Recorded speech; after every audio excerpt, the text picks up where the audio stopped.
Et j'ai longtemps hésité avant d'ouvrir ma bouche et de dévoiler tout ce que je savais sur les peuples africains. Mais je sens que le moment est venu de dire la vérité, de dévoiler. Je ne sais pas comment vous allez le prendre, mais je pense et je suis pratiquement certain que je suis peut-être le premier dans notre génération à expliquer des choses pareilles. Ça n'a jamais été encore fait avant moi. Comment se fait-il que finalement les deux peuples les plus attaqués, les plus poursuivis, les plus humiliés dans pratiquement toute l'histoire, surtout par le monde occidental, sont les Juifs et les Noirs? Pourquoi? C'est quelque chose qui interpelle. Comment se fait-il?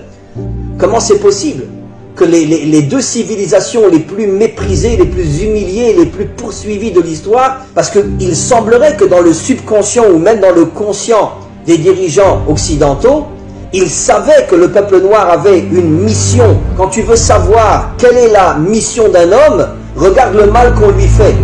Si un homme est transformé en esclave, ça veut dire qu'il a une nature de roi. Et pourquoi on le transforme en esclave? Pour l'éloigner au maximum de sa mission d'être un roi. Plus un être, un peuple, une civilisation, une nation est humilié, et plus c'est la preuve que sa mission est d'être tout en haut. On va aller plus loin. Là, vous vous tenez bien, vous attachez vos ceintures pour pas tomber. Je vais vous expliquer quelque chose d'extraordinaire. En hébreu, le mot noir se dit kushi. Alors bien sûr, vous ne connaissez pas l'hébreu, mais faites-moi confiance. Le mot kushi s'écrit en hébreu Kaf Vav Shin Yud. Kaf Vav, vous savez qu'en hébreu, chaque lettre a une valeur numérique.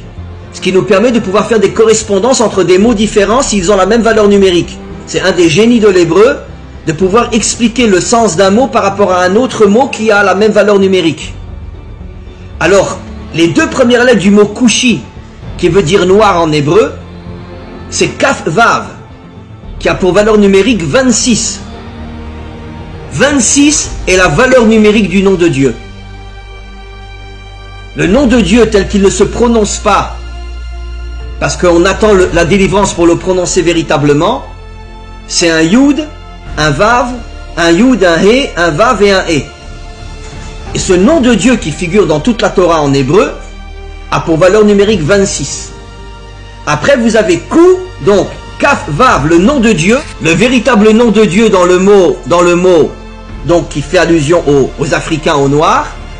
Et après vous avez Shin Yud, qui veut dire Yesh. Ça veut dire que Kushi signifie Yesh Hashem, il y a Dieu. Ça veut dire que dans l'Africain se trouve Dieu. C'est absolument incroyable. Dans les peuples africains se trouve le Dieu authentique qui a pour nom Yudke Vavke. Incroyable. Ça veut dire que caché à l'intérieur des peuples africains se trouve le véritable Dieu. Et c'est pour ça que en hébreu on appelle le noir Kushi, qui fait allusion à Yesh Havaye. Dieu se trouve à l'intérieur des peuples africains. Incroyable. Incroyable. On va aller plus loin. Là vous vous tenez bien, vous attachez vos ceintures pour pas tomber. Comme je pense vous le savez tous, aujourd'hui il y a des centaines de milliers d'Africains qu'on appelle venant de la tribu des Danites. D'accord? Vous avez entendu parler de ça bien sûr, la tribu des Danites. Ce sont des centaines de milliers d'Africains qui sont surtout au Congo, au Gabon et en Côte d'Ivoire, il y en a pas mal. Mais au départ, les Danites se sont enfuis du côté est de l'Afrique et ils sont arrivés en Éthiopie, d'où l'origine des Juifs éthiopiens qui sont pour la plupart revenus en Israël ces 30-40 dernières années. C'est important. Ça par contre j'avais déjà expliqué mais je vais vous le redire. Pourquoi? Pourquoi les Noirs? Eh bien parce que nos maîtres nous révèlent depuis des millénaires que la couleur qui correspond au dévoilement de la royauté de Dieu, c'est la couleur noire.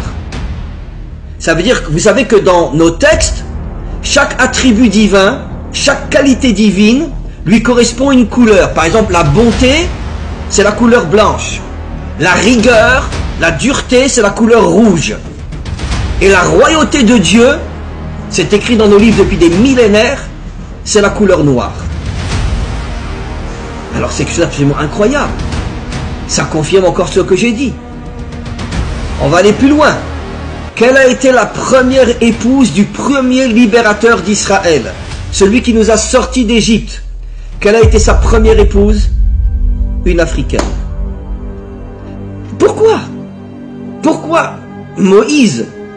Finalement, c'est absolument incroyable. Et comment se fait-il que le premier libérateur d'Israël, celui qui a créé le peuple juif, n'a jamais épousé une juive d'origine, ou une africaine, ou une fille d'Arabie Saoudite? Et sa première épouse, une africaine. Pourquoi? Mais on est les seuls peuples sur terre qu'on considère comme des moins que rien. Parce que dans le subconscient des méchants, ils savent que la délivrance finale passera par Israël et les peuples africains. Et donc ils font tout pour nous affaiblir, de manière à ce que nous n'arrivions pas à réaliser le projet pour lequel Dieu nous a choisis. Et je peux vous assurer, et j'espère que nous vivrons suffisamment longtemps pour le voir,